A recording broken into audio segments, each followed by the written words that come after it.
Assalamualaikum warahmatullahi wabarakatuh sa lahat ng aking mga kapatid sa pananampalatayang Islam at magandang gabi rin po sa lahat ng ating manonood, Muslim man o hindi. Ngayon po ay pang day 42 at welcome sa ating araw-araw na pagbabasa ng banal na Quran sa wikang Filipino. I-click nyo lamang po ang aking profile para sa mga nauna kong pagbabasa. Hinihikayat ko po kayo makibasa at magdilay kasama ko sa mga salita ni Allah na gabay para sa katauhan. Ipagpapatuloy po natin ito kung saan po tayo nagtapos kahapon. A'udhu billahi minasyaitonirrajim. Bismillahirrahmanirrahim. Sino ba ang mas mapang-api liban pa sa nag-iimbento laban kay Allah ng kasinungalingan o nagpasinungaling sa kanyang mga talata? Tunay na hindi magtatagumpay ang mga mapang-api. Sa araw na titipunin namin sila lahat-lahat at sasabihin namin doon sa mga nagtambal kay Allah, nasaan ang inyong mga itinambal kay Allah na inaangkin ninyo? Walang magiging pagsubok sa kanila liban na lamang ang sabihin nilang, sumpaman kay Allah, aming Panginoon, hindi kami kabilang sa mga nagtatambal. Tingnan mo kung paano silang nagsinungaling sa kanilang mga sarili at binigo sila ng kanilang mga inimbento. Kabilang sa kanila ay yaong nakikinig sa iyo, ngunit kami ay naglagay sa kanilang mga puso ng takip upang hindi sila makaunawa at sa kanilang mga tainga naman ang kabingihan. Kung makita man nila ang lahat ng tanda ay hindi sila maniniwala rito hanggang sa dumating sila sa iyo at makipagtalo sila sa iyo at sasabihin ng mga hindi nananampalataya, ito ay mga kwento lamang ng mga sinaunang tao. Pinipigilan nila ang mga tao mula kay Propeta Muhammad at sila ay malayo rin sa kanya. Wala silang winawasak liban pa sa kanilang mga sarili at hindi nila ito napapansin. Kung makikita mo lamang kapag sila ay pinatayo na sa harap ng apoy at magsasabing, kung kami lamang ay ibabalik, kami ay hindi na magpapasinungaling sa mga tanda ng aming Panginoon at kami ay magiging mga nanampalataya. Bagkus ay ihahayag sa kanila ang ikinubli nila noon. Kung sila man ay ibabalik, ay babalik lamang sila sa ipinagbawal sa kanila at tunay na sila ay mga sinungaling. Sinasabi nila, walang ibang buhay liban na lamang sa buhay namin sa mundo at kami ay hindi nabubuhaying muli. Kung makikita mo lamang kapag pinatayo sila sa harap ng kanilang Panginoon, sasabihin niya, hindi ba ito ang katotohanan? Sasabihin nila, oo, sumpa sa aming Panginoon.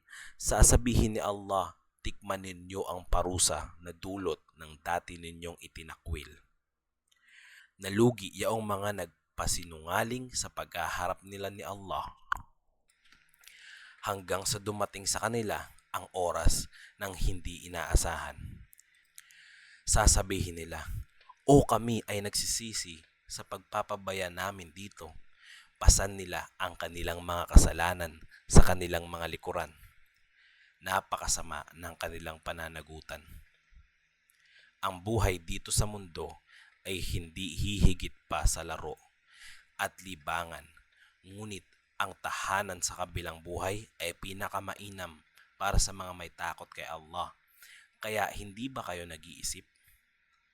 Nalaman namin na ikaw, Muhammad, ay nalulungkot sa sinasabi nila. Tunay na sila ay hindi nagpapasinungaling sa iyo, bagkos ang mga mapang-api ay sa mga talata ni Allah tumatanggi.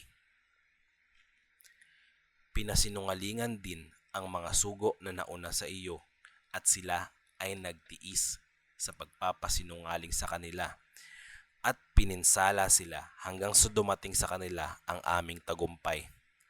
Walang makapagbabago sa salita ni Allah. Dumating na sa iyo ang ulat tungkol sa mga sugo.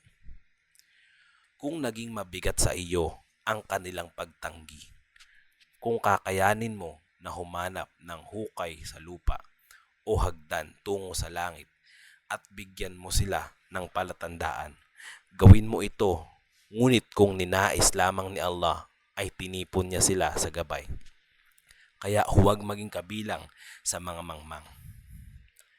Ang tutugon ay yaong mga nakaririnig lamang. Ang mga patay ay bubuhayin muli ni Allah at tungo sa Kanya ay ibabalik. Sinabi nila, bakit walang tanda na ipinadala sa Kanya mula sa Kanyang Panginoon? Sabihin, tunay na si Allah ay may kakayanan na magbaba ng tanda, ngunit ang karamihan sa kanila ay hindi nakaalam. Walang hayop sa lupa o ibon na lumilipad sa pamagitan ng dalawang pakpak nito, liban na lamang na sila ay pamayan ng tulad ninyo. Wala kaming iniwan sa aklat na kahit ano, at pagkatapos ay tungo sa kanilang Panginoon sila ay titupunin. Ngunit yaong mga nagpasinungaling sa aming mga tanda ay bingi at bulag sa kadiliman. Sino mang naisin ni Allah ay ililigaw niya, at sino mang naisin niya ay ilalagay niya sa matuwid na landas. Sabihin, naisip ba ninyo kung darating sa inyo ang parusa ni Allah o dumating sa inyo ang oras ay sa iba pa ba? Liban kay Allah, kayo ay mananalangin kung kayo ay makatotohanan? Hanggang dito na lamang po muna. Inshallah bukas po natin pagpapatuloy ang karugtong nito. Maraming salamat po sa pakibasa at pakikinig. Gantimpalaan nawa tayo ni Allah. Assalamualaikum warahmatullahi wabarakatuh.